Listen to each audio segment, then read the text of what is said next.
नांदेड जिल्ह्यातील 10 नगरपालिका आणि एका नगरपंचायतीसाठी आज मतदान होत आहे। आपण सध्या आहोत नांदेडच्या भोकर शहरात आणि भोकर शहरातील हे मतदान केंद्र आहे। सकाळी 7:30 वाजल्यापासून मतदानाला सुरुवात झालेली आहे। मतदारांचा देखील सकाळच्या सत्रामध्ये उत्साह पाहायला मिळत आहे।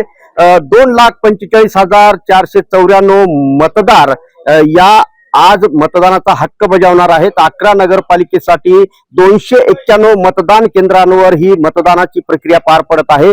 नगराध्यक्ष पदासाठी 71 तर नगरसेवक 873 पदासाठी उमेदवार निवडणुकीच्या रिंगणात आहेत।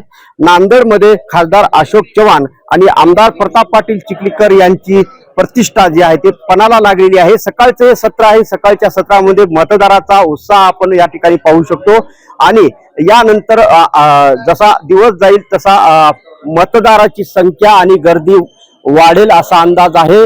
आणि आज या ठिकाणी मतदानाची प्रक्रिया पार पडत आहे आणि एकंदरीत पाहिलं तर निवडणुकीचा आणि मतदारांचा उत्साह नांदेडमध्ये पाहावयास मिळत आहे। संजय सूर्यवंशी, साम टीव्ही न्यूज, भोकर, नांदेड।